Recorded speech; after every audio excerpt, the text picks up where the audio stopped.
Welcome to our video on malignant trophoblastic disease. Let's get started.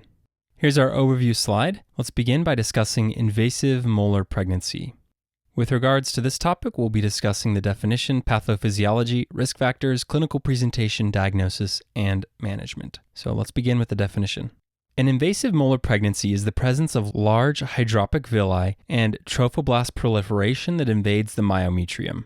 These type of pregnancies usually occur following the evacuation of a molar pregnancy. They appear similar on histology to a molar pregnancy. The risk factors include a prior molar pregnancy, especially if that molar pregnancy was a complete mole. Other risk factors include advanced maternal age, usually greater than 40 years of age, and Asian, African, or American Indian ancestry. The initial presentation is typically a plateau or rise in serum beta-HCG levels during the serial monitoring of beta-HCG after evacuation of a molar pregnancy. Most patients will be asymptomatic, but some may experience abnormal uterine bleeding. On physical exam and imaging, the patient may have a large uterus for gestational age, as well as theca lutein cysts. Invasive molar pregnancies rarely metastasize and may even spontaneously regress. The diagnosis typically begins with a quantitative beta-HCG level. Ultrasound may also be obtained and reveal intrauterine masses with potential invasion of the myometrium. If Doppler is used on an ultrasound, high vascular flow may be observed. The initial treatment is repeat dilation and suction curettage. This may be the only treatment required if the HCG level is plateauing and there is no evidence of metastasis. If the D&C is not sufficient to treat the invasive molar pregnancy, single-agent chemotherapy is used and typically has a good response. The single-agent chemotherapies that are used for malignant trophoblastic disease are methotrexate and actinomycin D. After the removal and treatment of an invasive molar pregnancy, the management is very similar to that of benign trophoblastic disease. Serial HCG levels will need to be monitored, and the patient will need to be provided with reliable contraception. Okay, now let's move on to discuss gestational choriocarcinoma. This is a malignant necrotizing tumor that consists of invasive anaplastic trophoblastic tissue. This tumor can arise weeks to years after any type of pregnancy.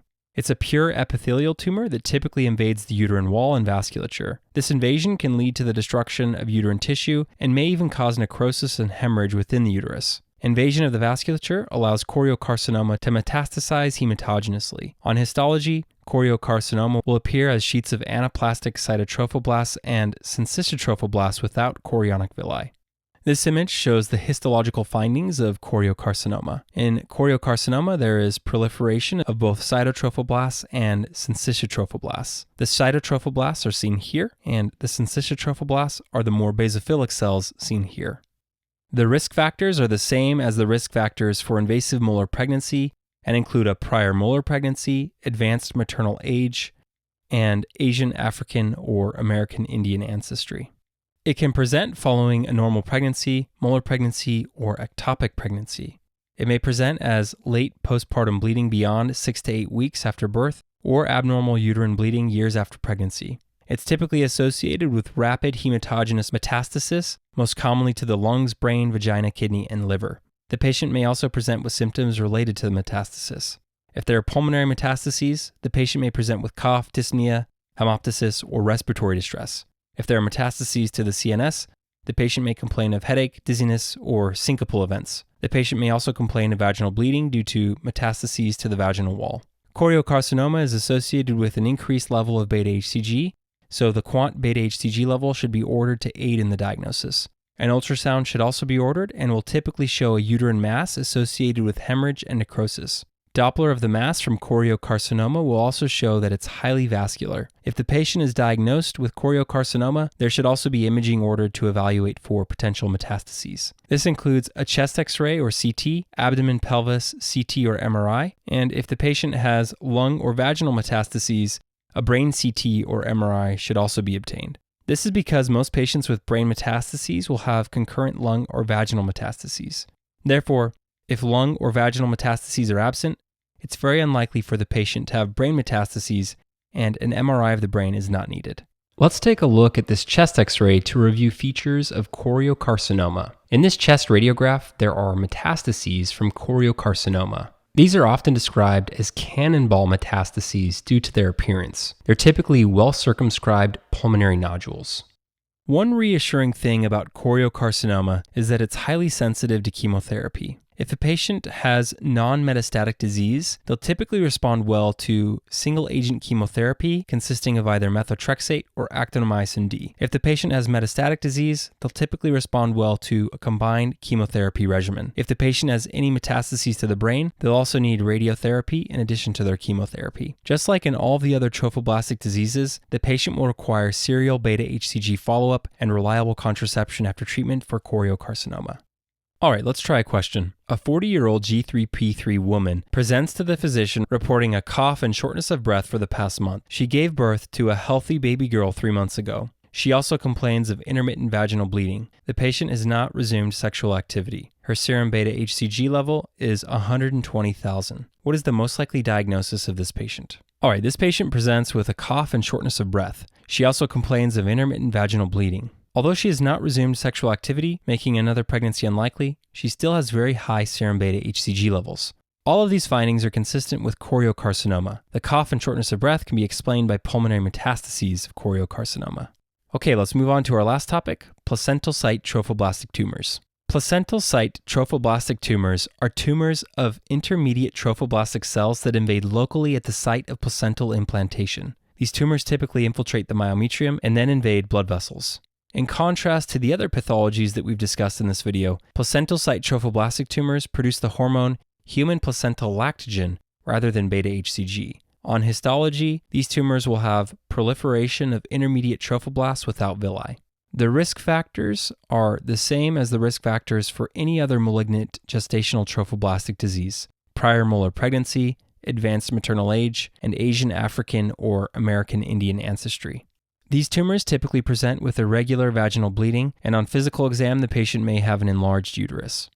The lab that should be ordered to diagnose this is human placental lactogen. Imaging studies should include an ultrasound, which may reveal a mass with solid and cystic components. Invasion of the uterine wall and the surrounding tissues may also be seen.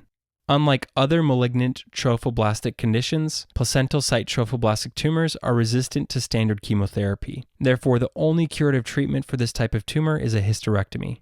Here is a nice summary table, which should be helpful in reviewing the contents of this lecture. All right, let's wrap up with the final question. A 17-year-old G1P0 female comes to the physician at 9 weeks of gestation, reporting intermittent vaginal bleeding. She has been experiencing excessive nausea and vomiting, heat intolerance, and a mild hand tremor. Her vital signs include a temperature of 36 degrees Celsius, a blood pressure of 155 over 100 millimeters of mercury, a heart rate of 110 beats per minute, and a respiratory rate of 16 breaths per minute. The physical exam reveals a fundal height of 16 centimeters. Urinalysis shows 4+ proteinuria. A transabdominal ultrasound is significant for alternating regions of hyper and hypoechogenicity with no fetus. She is diagnosed with complete molar pregnancy, and she undergoes dilation and suction curettage. What is the best next step in the management of this patient? A. Serial HCG monitoring. B. Serial HCG monitoring with reliable contraception. C. Single agent chemotherapy. Or D. Combined chemotherapy. All right, this patient presents with intermittent vaginal bleeding. She has excessive nausea and vomiting, suggesting hyperemesis gravidarum. She also complains of heat intolerance and a mild hand tremor, suggestive of hyperthyroidism. Her blood pressure is high, and she has severe proteinuria, consistent with preeclampsia.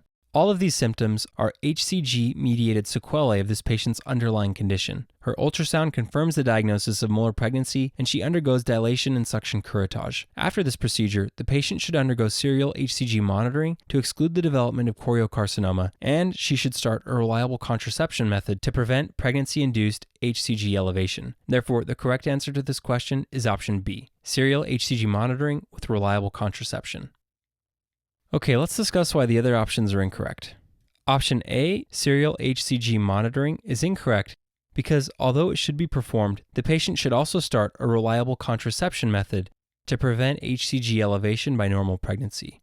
Option C, single agent chemotherapy, and option D, combined chemotherapy, are also incorrect because these are used to treat choriocarcinoma, not complete molar pregnancy. So again, the correct answer is B, serial HCG monitoring with reliable contraception. And that concludes our lecture on malignant trophoblastic disease.